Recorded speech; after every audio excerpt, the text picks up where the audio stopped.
నేను పని కోసం బయటకు వెళ్లేటప్పుడు ఒక స్త్రీ బయట నిలబడి చాలా కాలం నుండి భిక్షం అడుగుతూ ఉండేది. నేను రోజు ఆమెను చూస్తున్నాను. ఆమె చాలా వింతగా కనిపించేది. ఒక రోజు నేను అటువైపు వెళుతుంటే ఆమె నన్ను భిక్షం అడిగింది. కాని నా దగ్గర చిల్లర డబ్బులు లేవు. అందుకనే నేను క్షమించండి, నా దగ్గర డబ్బులు లేవు అని చెప్పాను.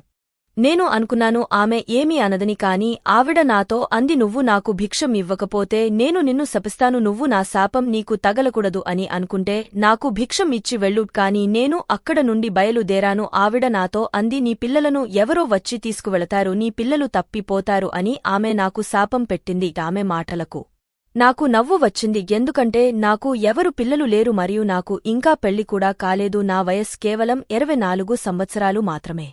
నేను ఒక ప్రైవేట్ కంపెనీలో జాబ్ చేస్తాను. నేను మొదటిసారి ఇలాంటి బికారిని చూశాను. ఎవరైనా భిక్షం వేయకపోతే శాపం పెడుతుంది.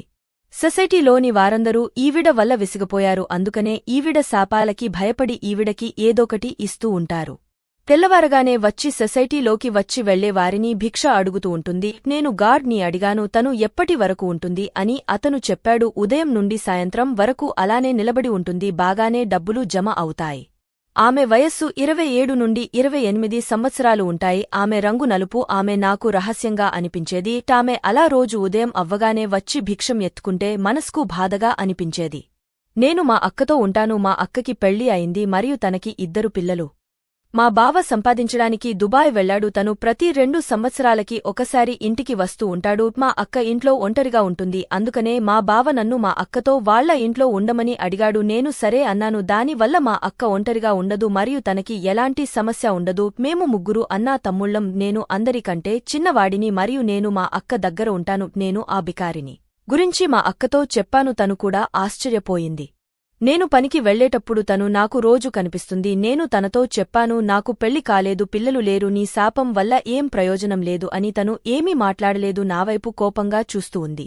ఎప్పుడైనా నా దగ్గర చిల్లర ఉన్నప్పుడు నేను తనకి ఇచ్చేవాడిని. కాని తను నాకు ఏదో రహస్యంగా కనిపించేది. నేను మిస్టరీ బుక్స్ ఎక్కువగా చదువుతాను. ఒకవేళ నేను దానివల్ల అలాంటి వారిపై అనుమానపడుతున్నానేమో. ఒకరోజు నేను ఆఫీస్కు వెళ్లడానికి బయటకు వచ్చాను. తను నాకు బయట కనిపించలేదు. నేను చుట్టూ పక్కల చూశాను. కాని తను నాకు కనిపించలేదు. ఒకవేళ తనకి ఇవాళ రావడం కుదర్లేదు ఏమో, లేదా ఆరోగ్యం బాలేదో. అయినా తను వస్తే ఏంటి, రాకపోతే ఏంటి, తను ఏమైనా నా ప్రియురాలా. ఆమె కోసం నేను ఎందుకు పరేషాన్ అవుతున్నాను. తను రాకపోవడం వల్ల సొసైటీ వాళ్లు ప్రశాంతంగా శ్వాస తీసుకుంటున్నారు మరియు సంతోషంగా ఉన్నారు. తను ఇంకా అక్కడికి రాకూడదని కోరుకుంటున్నారు. కాని వారి ఎవరి కోరిక తీర్లేదు. ఆ తర్వాత రోజు తను మళ్లీ వచ్చింది. తన దగ్గర నల్ల రంగులో ఒక బ్యాగ్ కూడా ఉంది. నేను తన దగ్గర ఆగే తనని అడిగాను, అంతా బానే ఉందా, నిన్న భిక్ష అడగడానికి ఎందుకు రాలేదు. తను నా వైపు కోపంగా చూస్తూ అంది, నీకెందుకు, నా ఇష్టం ఉంటే వస్తా, లేకపోతే లేదు. ఇక్కడి నుండి వెళ్ళు. నా దగ్గర ఎక్కువగా ఫ్రీ అవ్వడానికి ప్రయత్నిస్తే నీకు గుండు కొట్టిస్తా. నేను అందరిలాంటి అమ్మాయిని కాదు నీ వల్లో పడటానికి. తన మాటలు విని నేను ఆశ్చర్యపోయాను మరియు నాకు తన మాటలు బాధగా అనిపించాయి. నేను తనతో అన్నాను, ఓహ్ మేడం, నేను ఏదో సానుభూతితో అడిగాను కాని నువ్వు వేరేలా అనుకుంటున్నావు అని. మోటార్ సైకిల్ స్టార్ట్ చేయడానికి ప్రయత్నించాను. కాని మోటార్ సైకిల్ స్టార్ట్ అవ్వనంది. నేను ఇంజన్లో ఏదైనా ప్రాబ్లం ఉందేమోనని చూస్తున్నా. నేను నా మోటార్ సైకిల్ చూసుకోవడంలో బిజీగా ఉన్నాను. ఇంతలో నా దృష్టి బికారినీపై పడింది. తను ఎవరో ఒక వ్యక్తితో గొడవపడుతుంది. అతను అంటున్నాడు, నువ్వు ఇలా అడుక్కోకపోతే ఏదైనా పని చేసుకోవచ్చు కదా, నువ్వు ఏమీ ముసలి దానివి కాదు కదా, పైగా భిక్షం ఇవ్వకపోతే శాపం పెడతావు. నీకు అసలు బుద్ధి ఉందా, అసలు ఎక్కడనుండి వస్తారో నీలాంటి వాళ్లు అంటూ తను వెళుతున్నాడు. ఆ బీకారిని అతన్ని శాపాలు పెడుతూనే ఉంది. తరువాత ఒకరోజు నేను తనకు ఎవరో ఒక అతను తనకి ఏదో కాగితం ఇచ్చాడు. తను తీసుకొని వెంటనే చేతిలో దాచిపెట్టేసింది. గార్డ్ గేట్ తీశాడు. అతను లోపలికి వెళ్లిపోయాడు. అసలు అతను ఎవరు, తనకి భిక్షం ఇస్తే ఎందుకు దాచిపెట్టుకుంటుంది. ఆ కాగితంలో ఏముంది, తనని చూస్తే చదువుకున్నట్టు లేదు. చదువుకుంటే భిక్షం ఎందుకు అడుగుతుంది. ఏదో తేడాగా అనిపించింది. ఇవన్నీ ఆలోచించే టైం నాకు లేదు. అందుకే నేను గార్డ్ని తనపై ఒక కన్నేసి ఉంచమని చెప్పాను. తను అన్నాడు, అవును నిఖిల్ అన్నా, నాకు కూడా తను తేడాగా అనిపిస్తుంది. నేను తనని ఇక్కడ నుండి వెళ్లగొట్టడానికి ప్రయత్నించాను. కాని తను చాలా మొండిది. ఇక్కడ నుండి వెళ్లేది కాదు. ఈ సొసైటీ వాళ్ల నుండి తనకి బాగానే డబ్బులు వస్తున్నాయి. అందుకనే తను ఇక్కడి నుండి వెళ్లేది కాదు. టైన నేను తనపై ఒక కన్నేసి ఉంటానులే. ఏదైనా తేడా అనిపిస్తే మీకు చెప్తాను. తరువాత నేను ఆఫీస్కి వెళ్లాను. అయిన నేను ఆ భికారిని గురించి ఆలోచిస్తున్నాను. నాకు అనిపిస్తుంది అసలు తను బిచ్చగత్తే కాదు, అలా నటిస్తుందని. ఆ సాయంత్రం నేను ఆఫీస్ నుండి లేటుగా బయలుదేరాను. మా అక్క ఫోన్ చేసి తనకు సమోసా తీసుకురమ్మని చెప్పింది. తనకు సమోసా అంటే చాలా ఇష్టం. నేను సమోసా దుకాణానికి వెళ్లి సమోసా తీసుకుని బయలుదేరాను. నా బైక్ ముందు ఒక కార్లో నేను ఒక స్త్రీని చూశాను. ఆమె అచ్చం ఆ బెకారినిలానే ఉంది. నేను తనే అనుకున్నాను, కాని మనిషిని పోలిన మనుషులు ఉంటారు అనుకోని అక్కడి నుండి వచ్చేశాను. నేను తర్వాత కూడా ఆ బెకారిని గురించే ఆలోచిస్తున్నాను. నాకు ఆ గార్డ్కి కూడా తను ఎందుకు తేడాగా అనిపిస్తుంది. ఒకసారి తన వెనక వెళ్లి తన గురించి తెలుసుకుందాం అనుకున్నా. అలా చేస్తే తన గురించి ఏదైనా తెలిస్తే సొసైటీ వాళ్లకి మంచి జరిగిద్ది. కాని అలా ఒకరిని వెంబడించడం మంచి విషయం కాదని నా నిర్ణయం మార్చుకున్నాను. అయినా నేను గార్డ్ని డ్యూటీలో పెట్టాను కదా, నా తరపు నుండి నేను తనపై ఒక కన్నేసి ఉంచుతాను. చాలా రోజులు గడిచాయి. తన గురించి ఏమీ తెలియలేదు. తను రోజులాగే వస్తూ ఉంది మరియు సాయంత్రానికి డబ్బులు సంపాదించుకుని వెళ్తుంది. తను తనతో రోజు ఒక బ్యాగ్ కూడా తెచ్చేది. కాని తను ఆ బ్యాగ్ ఎందుకు తెచ్చేదో నాకు అర్థం కాలేదు. ఇలా ఆలోచిస్తూ ఉంటే ఒకరోజు మా అక్క చూసి, చాలా రోజుల నుండి చూస్తున్నా, దేని గురించి అదే పనిగా ఆలోచిస్తున్నావు అని అడిగింది. నేను మా అక్కతో నిజం చెప్పా.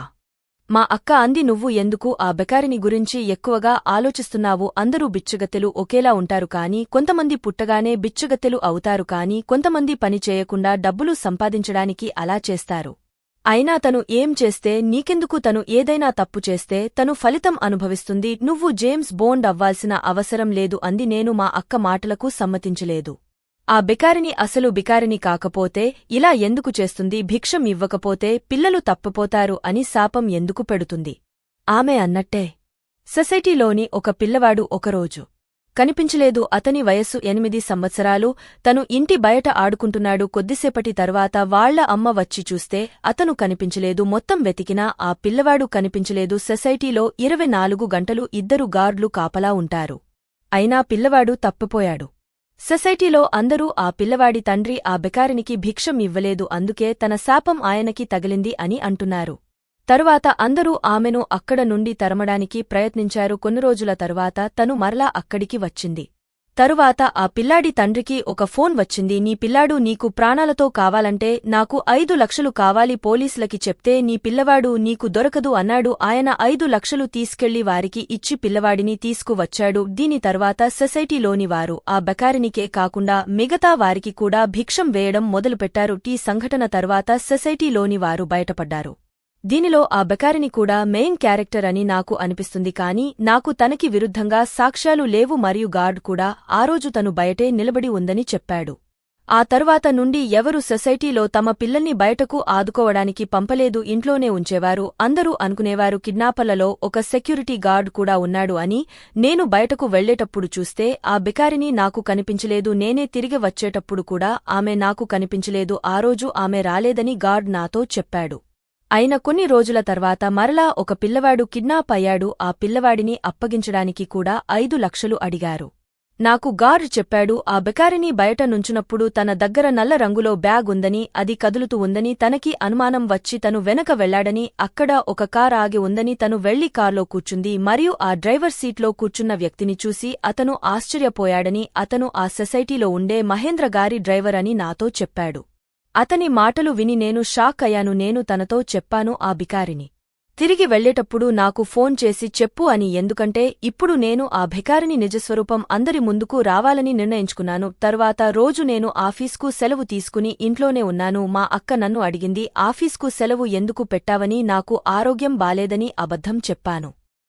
తర్వాత గార్డ్ నాకు ఫోన్ చేసి చెప్పాడు, ఆ బెకారిని బయలుదేరింది అని. నేను అక్కడికి వచ్చి కాసేపు ఆగే తనని ఫాలో అయ్యాను. తను ఏదో పాట బస్సులోని ఒక ఇంటికి వెళ్ళింది. నేను కూడా లోపలికి వెళ్లాలని అనుకున్నాను. ఇంతలో అక్కడికి ఒక కార్ వచ్చి ఆగింది. ఆ బీకారిని మంచి బట్టలు వేసుకుని ఆ కార్లో వెళ్ళింది. ఆ కార్ డ్రైవర్ మహేంద్ర గారి డ్రైవర్ మరియు ఆ కార్ కూడా నేను అంతకు ముందు సమోసా దుకాణం దగ్గర చూసిన కారే. నేను వారిని ఫాలో అయ్యాను. వారు ఒక పెద్ద ఇంటిలోకి వెళ్లారు. నేను కూడా నా బండిని పక్కన పెట్టి ఆ ఇంటిలోకి ప్రవేశించాను. ఆ ఇంటిలో ఎవరూ లేరు. వారు 2 మరియు కిడ్నాప్ అయిన బాబు మాత్రమే ఉన్నారు మరియు వారు వాళ్ల ఇంటికి ఫోన్ చేసి, మీ అబ్బాయి మీకు కావాలంటే మీరు 5 లక్షలు తీసుకుని రావాలి, పోలీసులకి చెప్పకూడదు అని ఫోన్లో మాట్లాడారు. నేను ఇదంతా చూసి ఆశ్చర్యపోయాను.